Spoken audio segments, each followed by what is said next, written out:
За найзуудаа би танарт маш богинохон нэгэн бичлэгийг үзүүлье. Энэ бол сургуулийн орчин явган хүний гарцтай холбоотой бичлэг юм. За та бидний харж байгаа энэ дүр зураг Солонгос улсын хаасайгүй харагддаг дүр зураг байж байгаа. Энэ бол school zone буюу хүүхдийн сургууль цэцэрлэгийн орчин. Мөн орон сууцнуудын орчмын зам болон явган хүний гарцыг одоо жолоочийн анхаарлыг татахаар тоноглож өгсөн байдаг. Замыг нь улаанаар будаж, шонгуудыг, тэгмүү гэрлэн дохионуудыг шар өнгөөр ингэж тодсгон бодсон байгаа.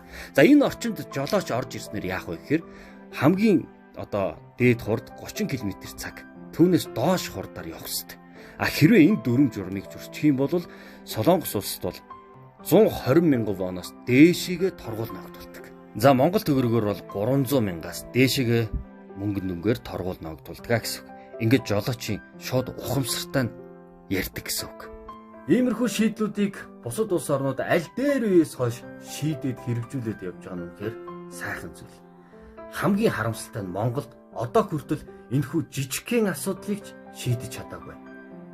Орчныг нь бүрдүүлээд, камерыг тавиад, хур тэмдэгчийг тавиад, тийм ээ, хуулийг нь чангатгаад өгөх юм бол энэ осол аваар дүртэж байгаа хүүхдийн тооч гэсэн буурах ёстой юм аа. Энэ бол хөгжил, соёл, ухамсар. Солонгос улсаас бичлэг ирүүлсэн Өнөр Жаргал танд баярлалаа.